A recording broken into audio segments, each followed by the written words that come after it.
Yang Berhormat Batang Lupa, saya silakan Yang Berhormat Tampin. Terima kasih Tan Sri Pengerusi. Tampin akan menyentuh dua perkara. Yang pertama, 020300 pertanian. Walaupun kerajaan telah banyak melakukan perkara bagi meningkatkan pengeluaran pertanian, namun ia tetap sama seolah-olah tidak ada sedikit pun peningkatan dalam pengeluaran hasil pertanian. Di mana kita dapati pada tahun 2021, negara telah mengimport sayuran dan buah-buahan sejumlah 55 bilion. Berbanding dengan tahun 2020 berjumlah 45 bilion. Soalan saya, apakah strategi yang telah dan akan dilakukan oleh kerajaan dalam memastikan jumlah import sayur-sayuran dan buah-buahan dapat dikurangkan? Bagaimana kerajaan berusaha meningkatkan pengeluaran pertanian negara? Sejauh mana penglibatan golongan belia dalam aktiviti pertanian? Apakah kerajaan mempunyai statistik lengkap berkaitan dengan tanah pertanian terbiar yang tidak diusahakan? Sejauh mana kerajaan berusaha bersungguh-sungguh bagi memastikan generasi muda terlibat dengan pertanian yang boleh mendatangkan hasil yang baik?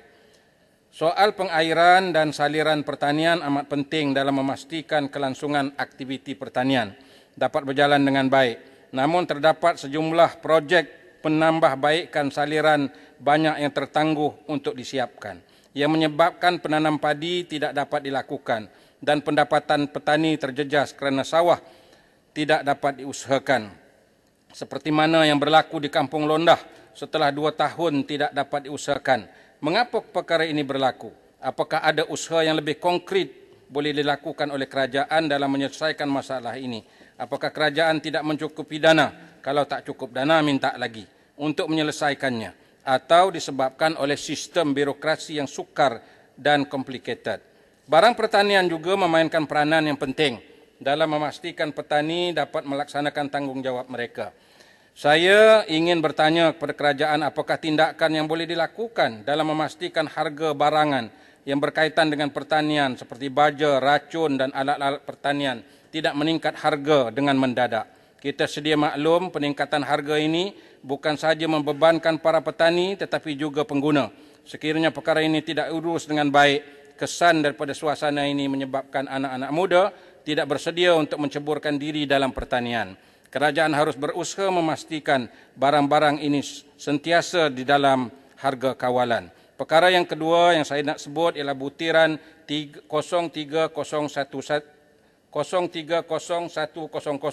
Lembaga Pemasaran Pertanian Persekutuan ataupun PAMA, di mana diperuntukkan sejumlah 141 juta sebagai badan yang bertanggungjawab memasarkan hasil pertanian, sama ada yang berskala besar ataupun kecil.